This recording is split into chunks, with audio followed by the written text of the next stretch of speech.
Hey race fan, Brian Davis races, and you can too. Now in this video, I'm going to do a little bit of a follow-up to my last video. My last video kind of walked you through a vloggy experience of my day up north last weekend, where we went out for pleasure, snow biking, fat biking, had a good time.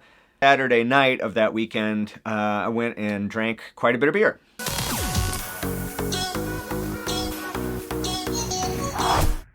As part of my scientific commitment to this channel, I conducted this experiment on myself. Went out drinking last weekend on Saturday. Today is Wednesday, and I feel, I'd say 95% back to normal.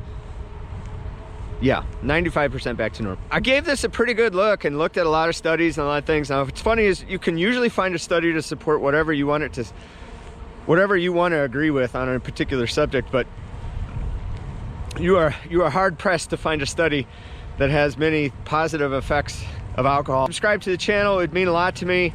Part of alcohol's effects is that it makes you depressed, so don't make me depressed. Subscribe to the channel, make me happy. So I made a little list of all the things that I think the night of drinking screwed up for me. Now, I do want to say that I had a lot of fun that night, and I don't regret it one iota. We were totally safe. There was no issues. Nobody was driving or doing anything stupid. We just went out and had fun. We walked home. Life is good, right?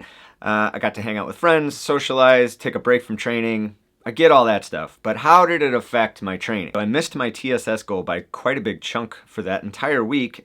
I missed eating well, so we ordered pizzas that night and I ate them. I missed hydration terribly. That was really a kicker. It was not till today, 48 hours after drinking, that I feel like I've caught up with my hydration. I feel like my energy levels are okay. My skin is not dry.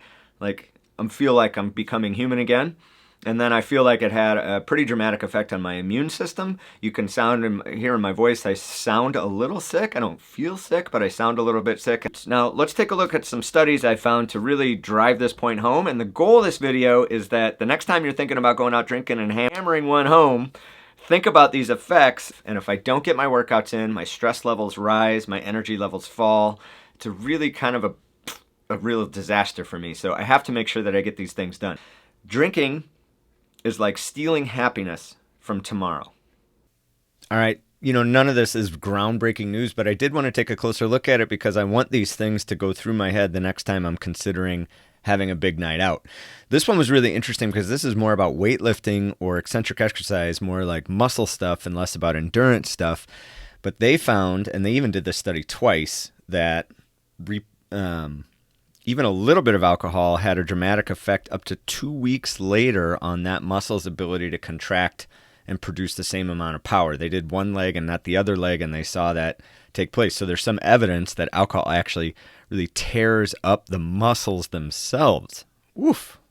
All right, now I ran through a couple podcasts and blog posts by trainerroad, and Coach Chad basically comes to this conclusion that alcohol consumption is the single worst choice you can make for your performance. It punishes your liver.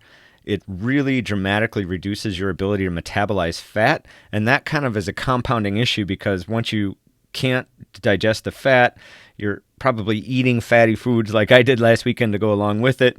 Plus, alcohol is filled with empty calories. So I'm just trying to imagine myself drinking a glass of melted butter because that's essentially what I'm throwing into my body. Of course, days afterwards, they're finding recovery is really difficult because you're just punishing your body. And really, how can you make gains athletically when your body's still trying to recuperate from something that you damaged it to over the weekend?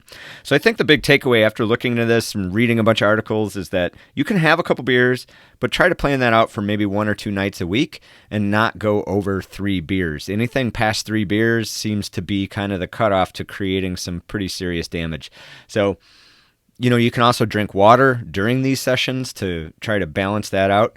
And then I also wanted to take a look at this I found this article was interesting on the runners side of things. This is a really comprehensive article on this particular blog, but talking about all the different things, including alcohol as a depressant. And I feel like that's a really important one to think about and how much it affects your mood for days afterwards and your ability to be motivated to go out and train. So missing that TSS the one day because you went out drinking, it just has so many downstream effects. But I think it's just really important to take a look at these things every once in a while and recognize the damage that you're doing. Kind of the gist of what I found.